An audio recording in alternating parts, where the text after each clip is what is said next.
2021년 7월 23일 금요일입니다. 오늘 아침도 예배 자리에 오신 모든 성도님들 주님의 이름으로 환영합니다. 우리 기도하고 예배 시작합니다.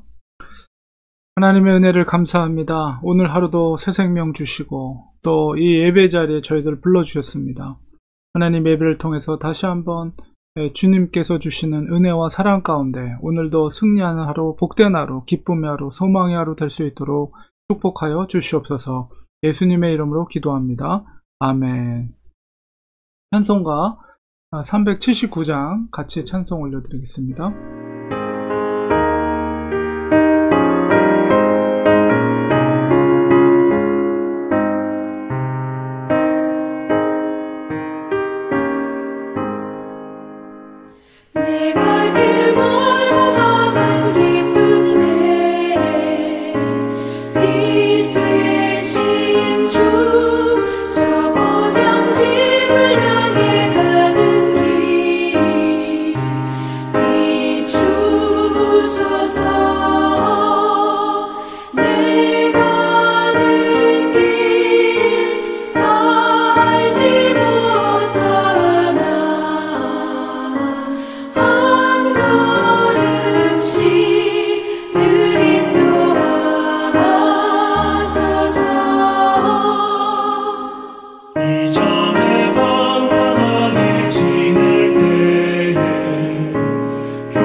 하나님의 말씀 열왕기하 11장 17절에서 21절까지 말씀 보겠습니다.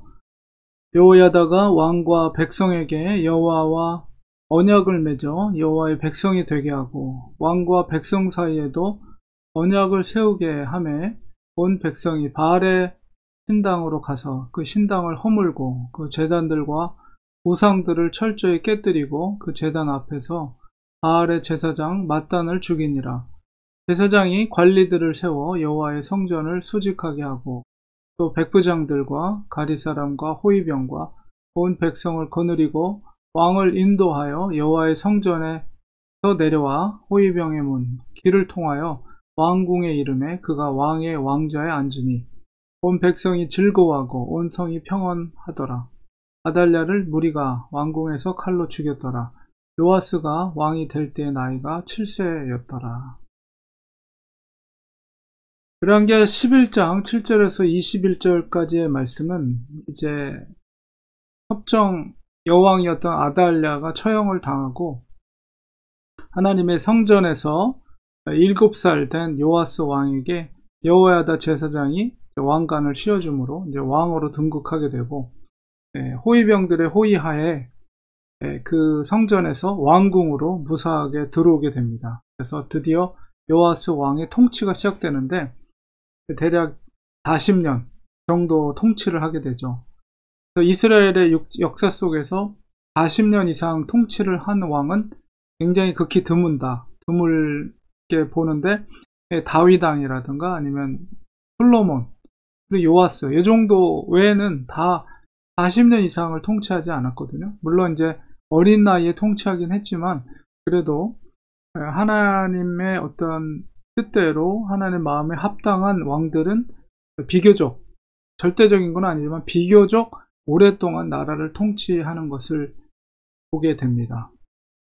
그리고 이제 지금 이 요아스 왕이 왕으로 등극할 때 시점이 솔로몬의 성전이 건축된 지 거의 100여 년 가까이 지난 시기이기 때문에 100년 동안 건물이 이제 진행되는 동안 보수해야 될 그런 건물의 여러 군데들이 있었겠죠. 그러나 그동안에 이 아달랴라든가 아합 가문의 악한 영향에 의해서 이 바알의 산당의 왕의 어떤 재정들이 많이 왕궁의 재정들이 많이 들어간 반면에 하나님의 성전을 새롭게 이렇게 보수하는 일에는 많이 지출이 안 돼 있죠. 그래서 이 요아스 왕의 가장 중요한 사명 중에 하나가 바로 오래된 건물인 하나님의 성전을 새롭게 보수하는 일들이었습니다.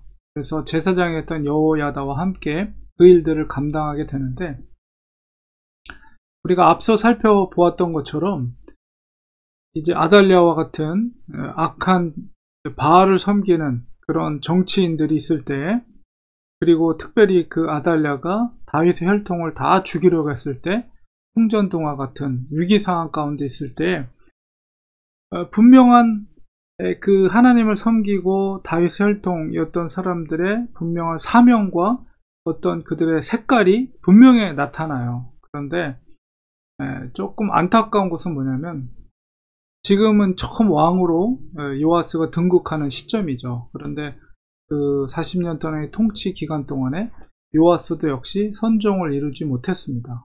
그리고 여호야다도 지금은 분명하게 이 다윗의 혈통을 지키고 보호하는 일을 하고 하나님의 성전을 재건하거나 혹은 보수하는 일들을 이제 요아스 왕과 함께 하게 되는데 나중에 약간 문제가 생기긴 합니다.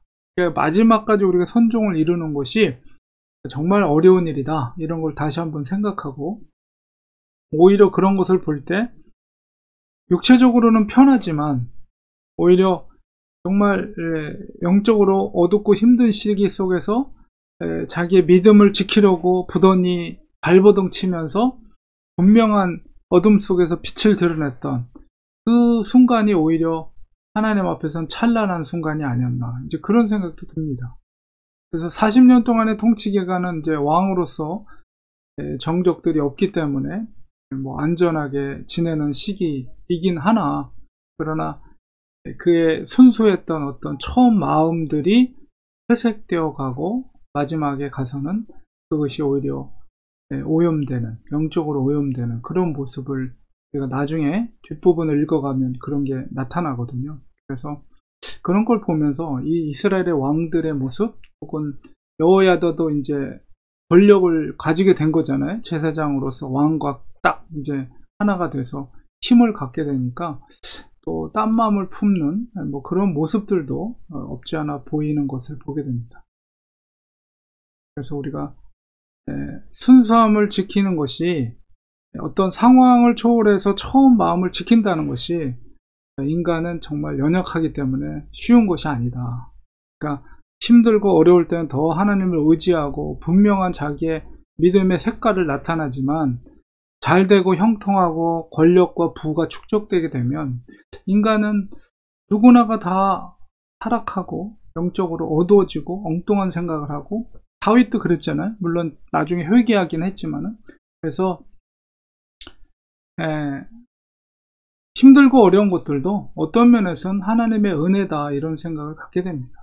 우리가 오히려 힘들고 어려운 상황 속에서 끝까지 빛을 드러내며 그 순전한 마음을 지키면서 하나님 마지막 순간까지 그렇게 사는 것이 오히려 믿음의 사람들에겐 복이 아닌가 또 이런 생각도 저는 이 말씀을 읽으면서 하게 됩니다. 아무리 육체적으로 편해지고 권력이 주어지고 부가 주어진다 할지라도 그 영적으로 하나님과의 관계 속에서 그것이 타락되고 변질된다면 오히려 그 편안함을 제공하는 부와 권력이 하나님 앞에서는 오히려 그것이 독이 될 수 있다라는 것이죠. 우리가 끝까지 믿음을 변질되지 않고 지킨다는 것이 정말 하나님의 은혜가 아니고선 불가능하다라는 것을 생각해야 됩니다. 요아스가 나중에는 부하들이 죽이거든요. 요아스를 40년 동안 통치하긴 했지만 그래서 어쨌든 그 처음 출발하는 이 모습은 특별히 바알의 제사장 맏단을 죽이고 그 우상들을 철저히 깨뜨리고 제단을 부수고 바알의 신당을 깨뜨리는 것, 이것은 정말 아름답고 귀한 모습이라고 볼 수가 있습니다. 그러니까 이러한 처음 마음을 변질되지 않고 끝까지 지킬 수 있는 성도님들 되시기 간절히 축원드립니다. 기도하겠습니다. 하나님 아버지, 요아스 왕이 7살의 왕이 되면서 여호야다 제사장과 함께 바알의 산당을 무너뜨리고 그 제사장 맏단을 죽이고 모든 악한 우상들을 깨뜨리는 것을 보게 됩니다. 하나님께서 남쪽 유다를 새롭게 하는 개혁의 운동을 일으키게 하였습니다.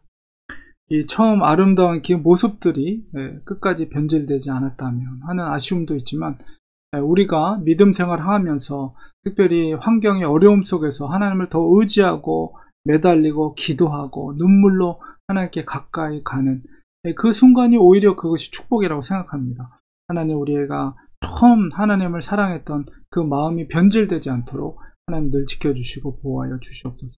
예수님의 이름으로 기도합니다. 아멘. 시간으로 같이 기도하기 원합니다. 우리 기도할 때 주님 처음 만남, 처음 그 순전함을 우리가 마지막 우리의 생명 호흡이 끝나는 그날, 주님이 우리의 생명을 걷어가는 그날까지 변질되지 않고 오히려 더 아름다운 순전한 믿음의 모습으로 성장해 나갈 수 있도록 하나님 도와주시옵소서.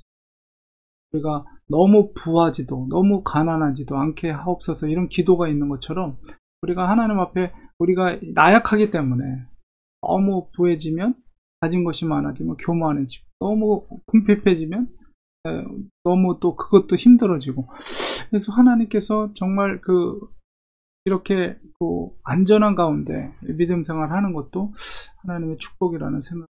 그래서 무엇보다도 우리는 어떤 상황 속에서 흔들리지 않는 반석 같은 믿음을 허락해 주시옵소서. 그런 기도 드리기 원합니다. 우리 교회를 위해서 기도해 주시고 또 부족한 종을 위해서 기도해 주시고, 비록 서울에 있지만 우리 성도님들 교회를 더 사랑하고 성도들을 목양을 잘 감당하는 하나님 앞에 충성된 종이 될 수 있도록 기도해 주시면 고맙겠습니다. 그리고 우리 교회가, 렌추안의 교회가 복음의 생명력이 살아있는 교회, 본질을 추구하는 교회, 하나님 앞에 인정받는 교회, 순수한 교회 되게 하여 주시옵소서.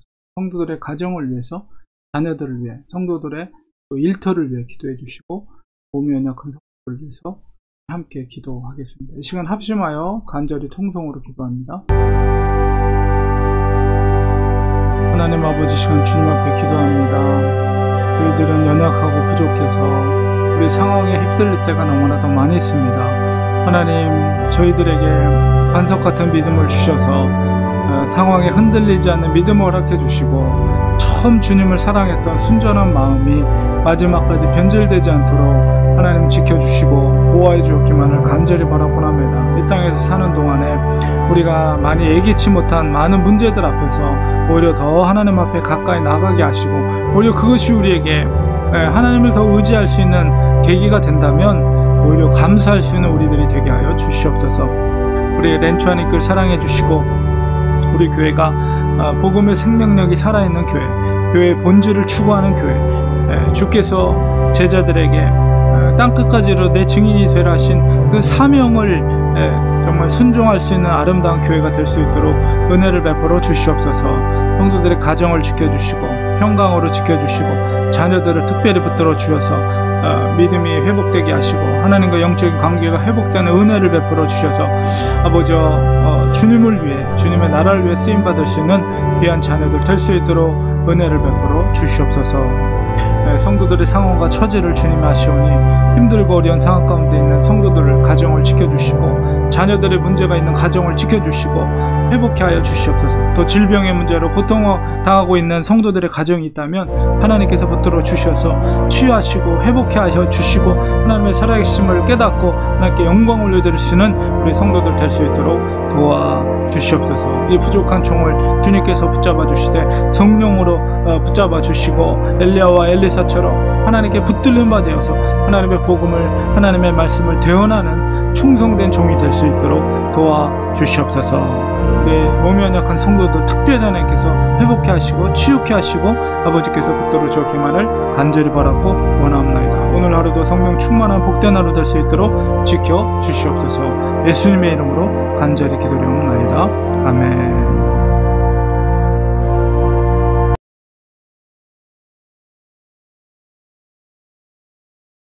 이 시간 우리 축도로 예배 마치겠습니다.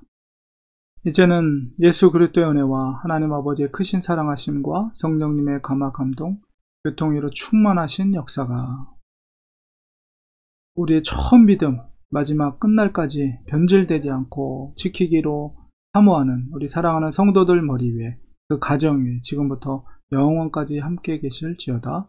아멘. 예배를 마쳤습니다. 오늘 금요일입니다. 저희 가정 우리 아내와 저는 이제 다음 주 수요일 날 이제 의사를 만나게 되고요. 거기서 이제 어떻게 치료를 해야 될지 수술을 해야 될지 그런 것들이 결정되게 됩니다. 진행되는 모든 일정 가운데 기도해 주시기 바라고. 저희 집 아이들은 이제 첫째 아이는 이제 학교로 갔고요. 이제 샌프란시스코로 올라갔고 둘째, 셋째만 둘이 있는데 이제 일이 하나 있었어요. 뭐냐면 이제 애들이 비어 있는 동안에 강아지가 한 마리가 저희가 있거든요. 근데 그게 걔가 한 3시간 동안 짖었나 봐요. 사람이 없다고. 그래가지고 결국 이제 주위에서 막 컴플레인 들어오고 막 신고하겠다고 막 연락이 오고 막 그래가지고 결국은 저희가 결정한 것이 이제 입양을 보낼 수밖에 없는 상황이 돼가지고 아이들을 잘 설득해서 이제 오늘 입양을 시킵니다. 그래서 다른 이제 수의사 되는 장로님께 부탁을 드려서 그 병원으로 일단은 옮기기로 했습니다. 그래서 아이들이 안타까워하고 그렇지만은 이제 상황이 그렇기 때문에 이제 그렇게 결정을 했습니다. 그래서 우리 두 아이가 학교를 가게 되거든요. 8월부터. 그러면 이제 더 비어있는 시간이 많아지니까 케어할 수 없는 상황이라서 또 그런 일도 있었습니다. 우리 기도해 주시면 고맙겠고, 주위에 있는 그 아파트에 있는 주위에 있는 여러 이웃들이 잘 돌봐주고 있어서 감사하게도 아이들이 잘 지내고 있습니다. 기도를 부탁을 드립니다. 내일 또 토요일입니다. 7시 45분에 예배 자리에서 뵙도록 하겠습니다. 고맙습니다. 감사합니다.